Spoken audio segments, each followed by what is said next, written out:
The restaurant glowed with warm lights and polished wood, filled with the steady rhythm of cutlery, low conversations, and soft music floating through the air. It was the kind of place where people came to celebrate success, where expensive suits and confident smiles blended naturally into the decor. Moving quietly between the tables was Lily, a young waitress whose day had started before sunrise and whose feet ached beneath her modest shoes.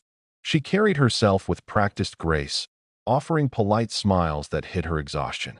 Her uniform was clean but simple, her hair neatly tied back, and her eyes carried the alertness of someone who knew one mistake could cost her more than pride. Near the center of the restaurant sat three men who seemed to own the space around them. Their laughter was loud, careless, and filled with entitlement. Their suits were perfectly tailored, their watches gleamed under the lights, and every gesture suggested money without limits.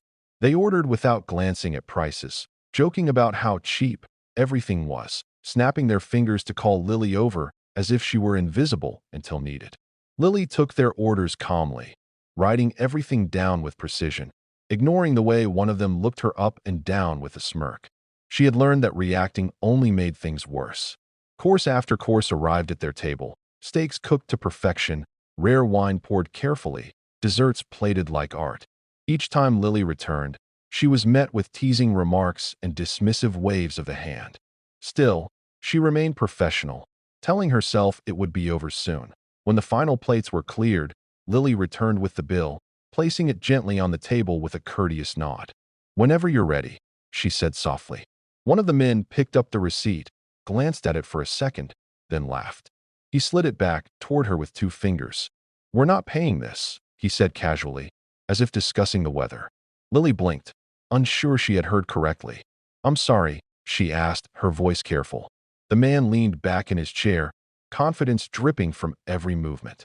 The food wasn't worth it, another added, though moments earlier they had praised every bite. The third man folded his arms and smiled cruelly. Lily felt a knot tighten in her stomach.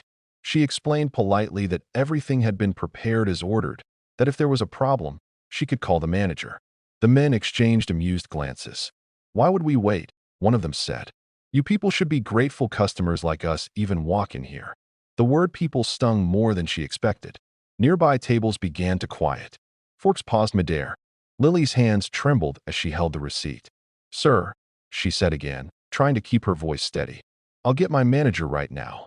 Before she could turn, the tallest man leaned forward, his voice loud enough for others to hear.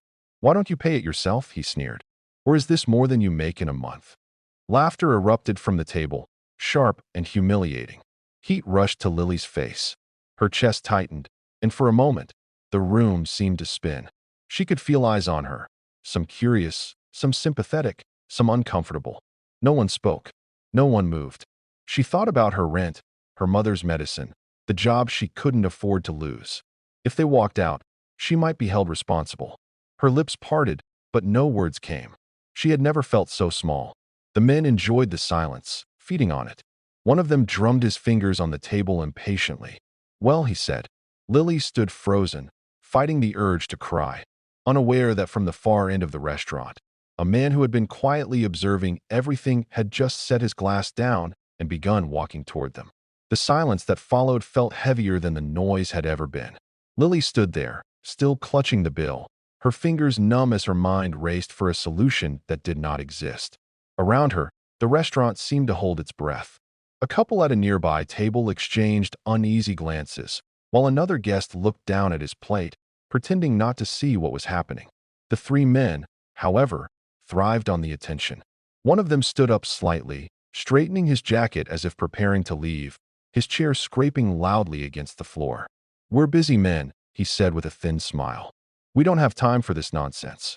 Lily felt a surge of panic. If they walked out, the consequences would fall on her, not them. She took a small step forward, her voice barely above a whisper, asking them to please wait while she called the manager. The shortest of the three waved her off dismissively. "Don't make this harder than it needs to be," he said. "Just move aside." His words cut deep, not because they were loud, but because they were final. Lily's eyes burned, and she stared at the floor, willing herself to stay strong. She thought of the countless times she had smiled through exhaustion, the tips she had depended on, the dignity she had tried to preserve in a job that often demanded she swallow her pride. Today, that dignity was being crushed in front of strangers. The soft murmur began to ripple through the room. Someone whispered that it wasn't right. Another shook their head. Still, no one intervened. The men took this silence as permission.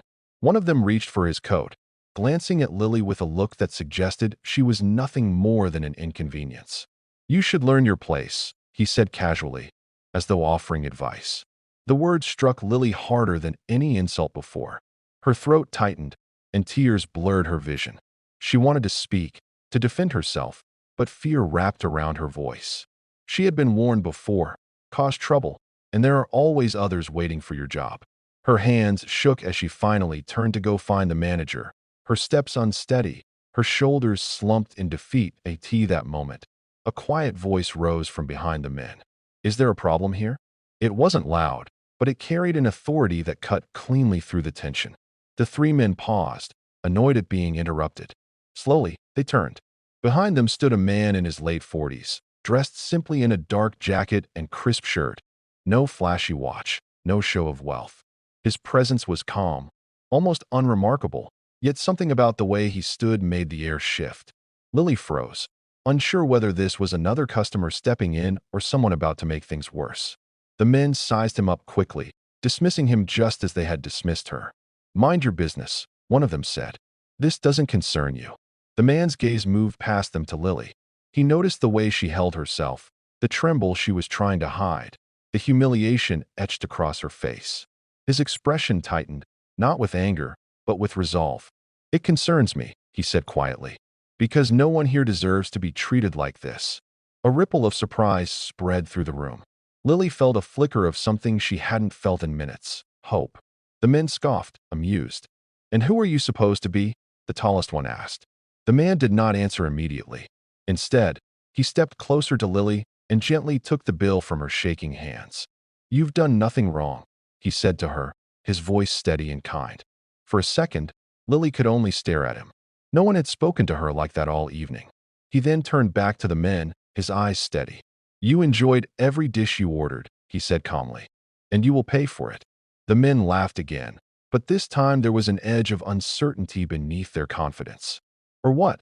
one of them challenged. The man paused, letting the question hang in the air. "Or you'll learn," he replied, "that money doesn't give you the right to humiliate someone." The room grew even quieter. Lily could feel every heartbeat in her chest as the stranger reached into his pocket, not for money, but for something else, something that was about to change everything. The man slowly pulled a sleek phone from his pocket, his movements unhurried, almost deliberate, as if time itself had bent to his calm. The three men watched him with faint amusement, clearly expecting some empty threat or pointless gesture. One of them checked his watch and sighed dramatically. "If you're planning to call the police, don't bother," he said. "We'll be gone before they arrive." The man met his gaze without flinching. "I'm not calling the police," he replied. He tapped the screen once, then looked around the restaurant. "I'm calling my manager." That drew another round of laughter. "This just keeps getting better," one of the men said, shaking his head. "You think some manager can tell us what to do?" The man didn't respond. He simply waited, the phone pressed lightly to his ear. Within moments, a side door near the kitchen swung open, and the floor manager hurried out, her expression tense from the murmurs she had heard through the staff. She glanced first at Lily, then at the table, sensing trouble. "What's going on here?" she asked carefully. Before Lily could speak, one of the men interrupted, launching into a polished complaint about poor service and unacceptable food, his tone smooth and rehearsed. The manager listened, nodding automatically, clearly accustomed to dealing with difficult customers. Lily felt her heart sink. She had seen this before, how easily words could be twisted when money spoke louder than truth. The man who had stepped in finally spoke again. "They are lying," he said calmly. The manager turned toward him, slightly irritated. "Sir, I'll handle this," she said. "I appreciate your concern." He nodded once. "I'm sure you will," he replied. "But you should know who you're handling it for." The manager frowned, confused. The man ended the call on his phone and slipped it back into his pocket. He straightened slightly, not to appear larger, but to be unmistakably present. "My name is Daniel Cross," he said evenly. The effect was immediate. The manager's face drained of color. Her eyes widened, and she inhaled sharply as recognition hit her. Mr. Mr. Cross? She stammered. A hush fell over the room. The three men exchanged quick glances, their smiles faltering. Daniel Cross was not just any name. It was the name printed discreetly on plaques near the entrance, the name whispered in staff meetings, the name tied to every paycheck in the building. He was the owner, the billionaire who had built the restaurant empire from nothing. Lily felt her knees weaken as the realization washed over her. The man who had defended her wasn't just a stranger. He was the person with the power to change everything. The men's confidence cracked instantly. One of them cleared his throat, forcing a laugh that sounded hollow. Well, if we had known, he began. Daniel raised a hand, stopping him. If you had known what? He asked quietly. That humiliating a waitress is only acceptable when the owner isn't watching? His words were soft, but they cut deeper than shouting ever could. The room remained silent, every guest hanging on his voice. Daniel turned to the manager. Did you receive any complaints about the food before the bill arrived? The manager shook her head quickly. No, sir, she said. They praised everything. Daniel nodded. As I thought. He then looked at the men again. You will pay the full bill, he said, and you will apologize to this young woman. The tallest man stiffened. Apologize, he repeated, disbelief creeping into his tone. Do you know who we are? Daniel's expression didn't change. I know exactly who you are, he replied. Men who believe their wealth excuses their behavior. The men fell silent, the weight of the room pressing down on them. Daniel stepped closer, his voice still calm, still controlled. In my restaurants, he continued, respect is not optional. It is the price of entry. Lily stood frozen, tears threatening to spill, overwhelmed by the sudden shift. For the first time that night, the men had nothing to say. They stared at Daniel, their faces pale, realizing too late that they were no longer in control. The air felt different now, heavier yet clearer, as if truth itself had finally stepped into the room. The three men sat back down slowly, their earlier arrogance drained from their faces. One of them reached for the bill again, his hand no longer steady, and studied it as though seeing it for the first time. The restaurant remained silent, every pair of eyes fixed on the table where power had suddenly shifted. Lily stood a few steps away, her heart pounding, hardly daring to breathe. She watched as the man who had insulted her moments earlier cleared his throat and avoided her gaze. This has all been a misunderstanding, he muttered, his voice lacking conviction. Daniel did not respond immediately. He looked around the room, meeting the eyes of the guests, the staff, the people who had witnessed the humiliation and the turn that followed. Misunderstandings happen, he said calmly. But cruelty is a choice. He then turned back to the men. You chose to belittle someone who was simply doing her job. The words landed with quiet force. One of the men finally looked at Lily, his expression stiff and uncomfortable. I'm sorry, he said, the apology rushed and empty. Daniel shook his head slightly. Not like that, he said. Look at her when you speak. The man hesitated, then lifted his eyes to Lily's. For a brief moment, their gazes met. Lily saw something she hadn't expected, shame. I'm sorry for how we treated you, he said again, more slowly this time. The other two followed, their apologies awkward but real, stripped of the mockery that had filled their voices before. Lily felt tears spill over, not from sadness now, but from the release of a pressure she hadn't known how to carry. She nodded, unable to speak, and Daniel gave her a small, reassuring glance. The men paid the bill in full, adding a tip so large it drew quiet gasps from nearby tables. Daniel watched them sign the receipt, then spoke one last time. Generosity doesn't erase disrespect, he said. Remember that. The men nodded quickly, eager to leave. As they stood, Daniel added, You're welcome to dine here again, if you remember how to treat people. They didn't respond. They simply walked out, shoulders hunched, the weight of the moment following them out into the night. The room slowly came back to life. Conversations resumed in hushed tones, filled with admiration and disbelief. Lily remained standing, unsure what to do next. Daniel turned to her. Are you okay? He asked gently. She nodded again, wiping her cheeks. Yes, she said, her voice trembling. Thank you. He smiled, a genuine, warm smile that reached his eyes. You don't need to thank me, he replied. You handled yourself with dignity. He turned to the manager. Make sure her shift ends early tonight, he said. And tomorrow, give her the weekend off, paid. The manager nodded eagerly. Lily's breath caught. She had expected support, maybe an apology, but not kindness on this scale. Daniel lowered his voice. People forget sometimes, he said softly, that the way we treat those who serve us says everything about who we are. Lily felt those words settle deep inside her as Daniel prepared to return to his table. A guest stood and began to clap. Another joined in. Soon, the entire restaurant was applauding, not loudly, not for show, but with sincere respect. Lily felt overwhelmed, her face flushed, her heart full. For the first time since she had started working there, she felt truly seen. Daniel paused and nodded once to the room, then continued on his way, blending back into the crowd as quietly as he had emerged. But the impact of his presence remained, echoing through the space. Lily took a deep breath, squared her shoulders, and realized something had changed, not just in the restaurant, but inside her. She had learned that night that dignity could survive humiliation, and that sometimes the most powerful people are the ones who choose to stand up when it matters most. The rest of the evening unfolded with a strange sense of calm, as if the restaurant itself had exhaled after holding its breath for too long.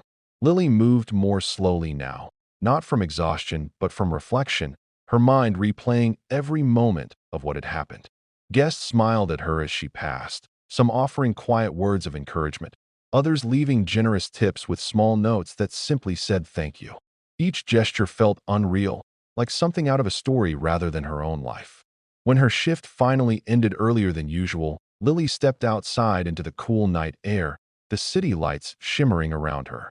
She stood there for a moment, breathing deeply, feeling lighter than she had in months. The humiliation that had crushed her earlier no longer defined her. It had been replaced by something stronger, self-respect. As she walked home, she thought about Daniel Cross, the man who had stepped forward when everyone else stayed silent. She realized he hadn't raised his voice or threatened anyone. He had simply used his position to protect someone who needed it. That, she understood, was real power. Not dominance, not wealth, but the ability to make things right. The next morning, Lily returned to the restaurant for her shift, unsure of what to expect. Whispers followed her through the dining room, but they weren't cruel this time. They were filled with admiration. The manager greeted her warmly and handed her an envelope. Inside was a handwritten note from Daniel. It thanked her for her professionalism and courage and reminded her that her work mattered. Enclosed was a bonus large enough to cover her rent for several months. Lily sat down, stunned, tears streaming freely as gratitude washed over her. News of the incident spread quickly, shared by guests who had witnessed it and staff who spoke about it with pride. The restaurant became known not just for its fine food, but for the values it stood for. Customers treated the staff with more patience, more respect, as if reminded that kindness was not optional. Lily noticed the difference every day. People looked her in the eye now. They said please and thank you. Some even asked her name. It was a small change, but it meant everything. She began to walk taller, speak more confidently, and dream beyond the narrow limits she had once accepted. She enrolled in evening classes, something she had postponed for years, believing she didn't deserve more. Now, she knew better. Months later, Lily saw the three men again, not in the restaurant, but in her memory, where their power had faded. What remained instead was the image of a room full of strangers choosing respect over silence. She realized that while Daniel's intervention had changed her night, it had also changed her future. One act of courage had set a standard, a reminder that dignity is contagious when someone is brave enough to defend it. On her last day at the restaurant, before moving on to a new opportunity, Lily stood by the entrance and looked around the space that had shaped her in ways she never expected. Daniel happened to be there that evening, and when he saw her, he nodded with quiet pride. "You'll do great things," he said simply.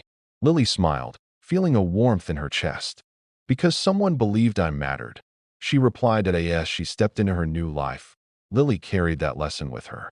She made it a point to treat everyone she met with the respect she had once been denied, knowing how deeply words and actions could cut or heal.